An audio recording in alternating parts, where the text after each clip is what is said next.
Hey guys, Dan here.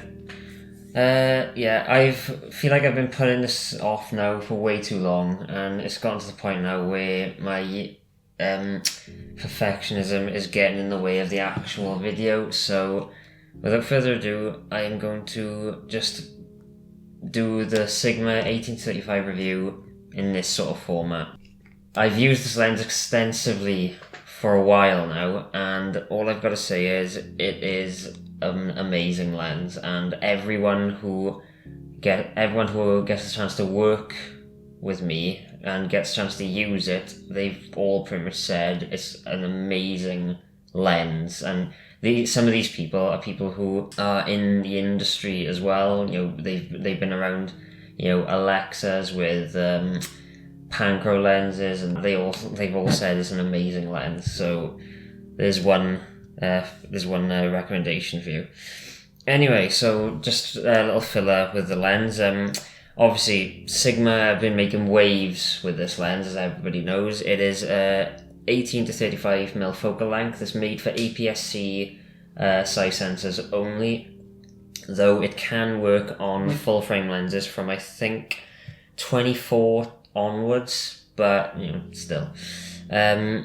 Though, to be honest, when I think about this lens, I don't really see it as being made for photo, to be honest with you. I mean, made for aps-c, you know, it's pretty much made for Super 35, which is the industry standard full frame for cinema. You know, so you know, that's my opinion. This constant 1.8 aperture, which is the reason it's been making waves. You know, a constant 1.8 aperture in a zoom lens is just ridiculous, and especially one that goes as wide as 18mm. It's amazing. And not only that, it remains sharp at all through the aperture, all through the focal range as well. And but yeah, so yeah, those are the perks. Oh yeah, and also it's a very heavy body as well. The entire body is the main body here is plastic, but both the zoom ring, the focus ring, and the mount here are all and the filter threads, I think. No, they're plastic. But the zoom, the focus, and the mount that are all metal, and some of the internals feel like they're metal as well, because given the heft of it. It doesn't have any image stabilization. It has the autofocus switch here, and it has a front element filter of 72mm.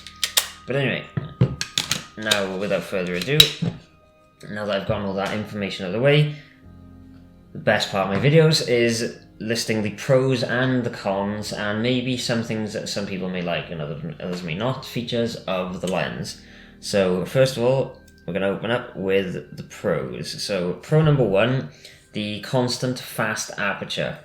And you know, I don't need to tell anyone right now, having a zoom, I know I've already said this now already, but having a zoom lens with a constant aperture of f1.8 is pretty much unheard of. I mean, yes, you know, there's that review I did a while back of the C-mount lens, which is a 12.5 to 75 1.2 lens, and that had a constant 1.2, but that was for a very, very small format sensor. That was for, I think that was made for a 1-inch sensor, maybe less. So it was, you know, I think it's easier to get fast apertures on very small formats. It is the first large format, I don't say large format, is the first format of aps-c down that has added an aperture that is this fast. You know, so what else I said? And oh yeah, and also having this in combination with any cameras that you are able to use focal reducers or speed boosters.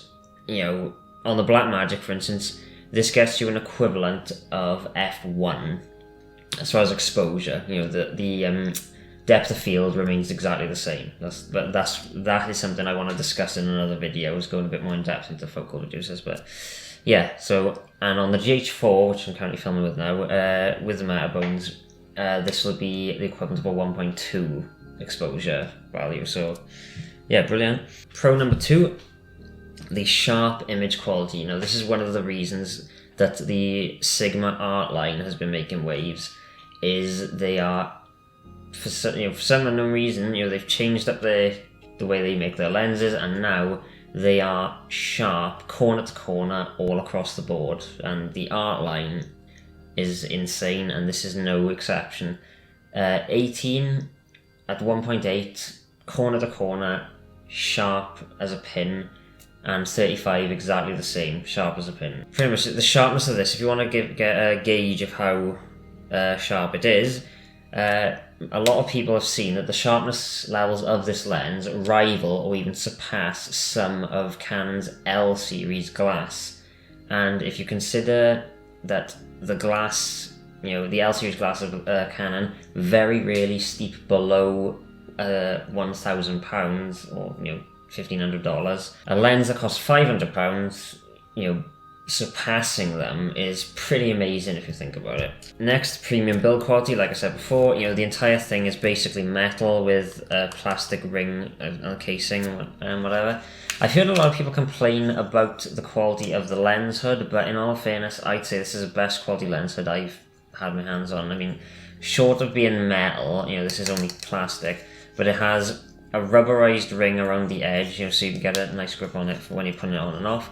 And I've heard a lot of people saying that when they put it on, it doesn't feel like it's on very tight, but I don't know if you can hear it now. That's a pretty hefty click, and I had to give it a bit of a turn in order to get it to click in. And also, this is one thing which I'd say Canon need to sort themselves out on, is the lens cap. The lens cap on this really stays on very well, and this is the annoying part of it is because the filter thread is smaller than 77. I have to use a different lens cap because all my lenses are upgraded to 77mm, and so it means I can't use this lens cap, which is really annoying because I really like how solid that lens cap stays on. Finally, the pièce de résistance of the pros is the low cost. Like I said, this lens, and I'm going to try and read this now as I've written it here because I put a lot of work into this one. Right, I'm aware that this is a very subjective statement to make. £500 or just over $720 is a lot of money to spend on a lens, especially for the enthusiast who doesn't really make a living from their equipment. However, consider this, right? A Canon 28mm 1.8 is around £340. A Canon 35mm f2 is around £450. And at the time of making this video, there is currently no lens as wide as 18mm that supports a 1.8 aperture for Canon and Nikon mounts. Granted, Nikon have both the 20mm, 28mm and 35mm 1.8 Nikkor prime lenses, but their combined price is over £1,170. The Sigma is less than half that price, remains a constant aperture of 1.8 from 18 to 35, and can hold its own against the Pro series of Canon and Nikons, which almost begs the question, why bother with primes anymore? And before I go into the cons, that is kind of the reason why I don't get primes anymore. I mean, I think I've talked about this in another video. My ideal lens kit consists of 4 zoom lenses, and it involves my Tokina 11-16, this, the Sigma 50-100, which I am seriously considering buying right now, and the Canon 70-200 f4 IS. And the reason I want to go for the f4 of that is because it's much cheaper, it's much smaller, and doesn't require mounting the actual lens on anything, because I want to use it with my Blackmagic. My Blackmagic rig is quite heavy, and I'd have to basically choose which one I want to suspend off a mount or whatever. I don't know, I'll get into that in another video anyway. But anyway, yeah, it begs the question, why bother with prime lenses anymore for video? I mean, obviously, certain lenses, you are going to get much better quality with a prime lens, but with the Sigma line, you're pretty much covered from 18 to 100 at 1.8. So they're both pretty good, and of course with video, you aren't really ever going to need to go, wider than 1.8. So once again, begs the question. Anyway, now on to the cons. Con number 1, the limited zoom range.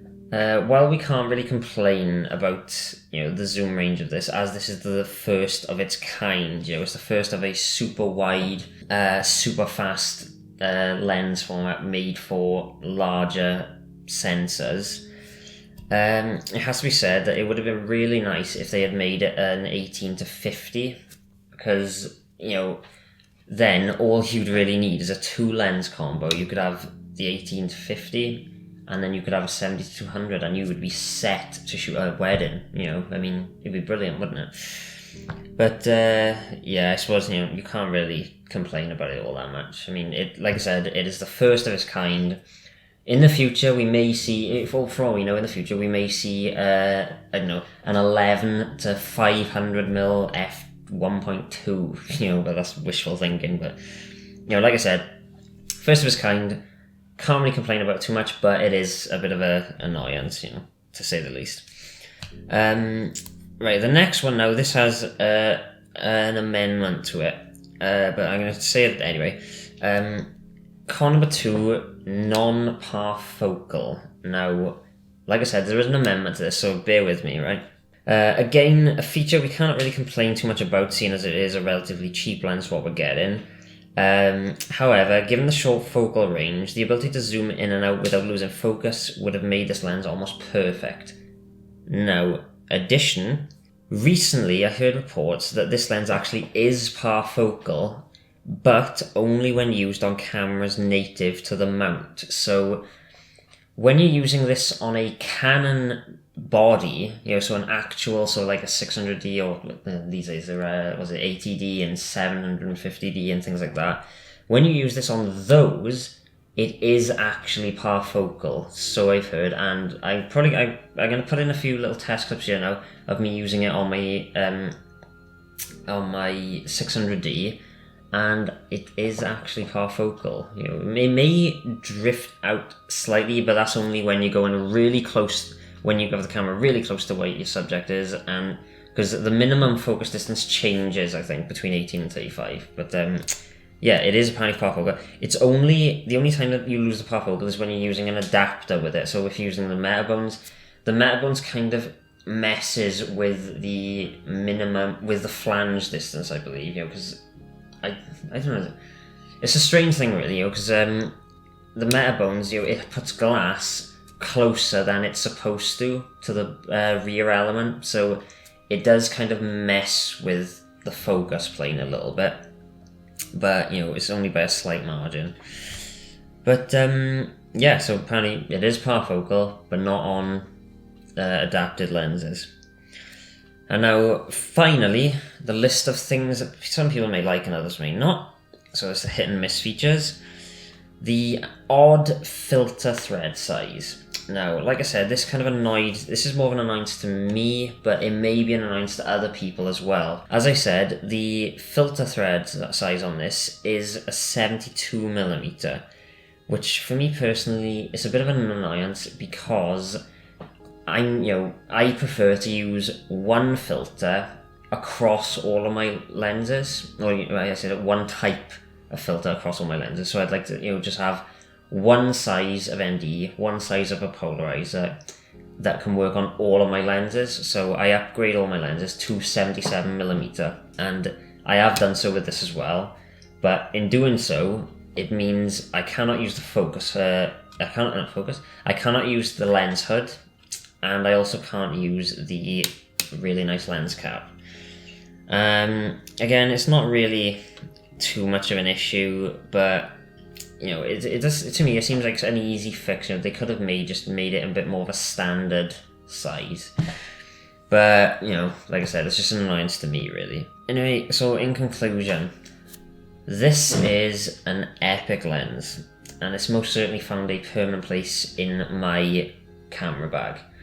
This is probably a lens that I will not replace anytime soon. I know a lot of people gripe about it not being a full frame lens, but to be honest, I shoot primarily video, and for video, full frame as far as photo goes is not the industry standard. It has not been the industry standard ever. People, because they come into DSLRs, they assume full frame is full frame.